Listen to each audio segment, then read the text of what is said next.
Hi, Kapil. Thank you for having me on stage. Just wanted to ask, how does one initiate like that journey from listening less to the mind and more to the soul? Thank you. Do you know what a soul is? I presume it's not my mind because my mind is very noisy. Okay, so you said that it's not your mind. Well, according to that, then what you're implying, if I'm not mistaken, I'm just basing it upon your answers, that there's only two things: there's the mind and the soul. Because when I asked you if you knew what the soul was, you said it's not my mind. So that means that there's nothing else between mind and soul. Right, because when I'm listening to my mind, it's just very noisy. I'm assuming my soul would That's be not a what I more asked you. No, peaceful that's not what I place. asked you. I asked you, is there nothing else besides mind and soul? I'm Is it all sure there there's a is? lot. Okay, so if Yeah. you're sure there's a lot, when I asked you, do you know what soul is? You said, it's not my mind. But I didn't ask you. The only way that response would be valid is if there were two things, mind and soul, period. Then, simply by virtue of you saying that soul is not mind, then you would know that, okay, only one thing is left, which is soul. But you've also admitted there's probably many other things besides mind and soul. So therefore, you don't know what soul is. Is that fair? Right.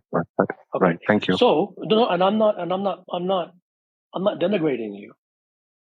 What I'm doing with you is I'm using you as a gentle example to show how everyone in the world has been completely and utterly conditioned by words and ideas and concepts and notions.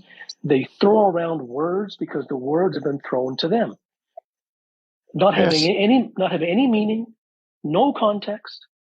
Like the gentleman before you, how do I get motivated to do my best? Well, Right. I don't know, drink orange juice.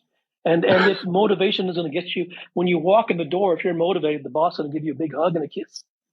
And if you did your best, he's going to pat you on the back and give you $1 million raise. These things have no meaning. Where there is no specificity, there is waste. So the truth is, you have no idea what soul is. So if you do not know what soul is, why do you want to speak to it? And how would you speak to it? And how would you even know if you're speaking to it? Therefore, you have no idea what you're asking. I don't blame you for not having any idea, because that is the world that you live in. Now, you living in that world still is no excuse, because at least you could divorce yourself from the nonsense of the world and say, okay, I'm not going to accept anything until I understand what these words mean for myself. Not take anyone's belief, not take anyone's opinion, not read nonsensical spiritual books, not read stupid, moronic, idiotic self-help books. All of these things are really for the unserious. Thank you.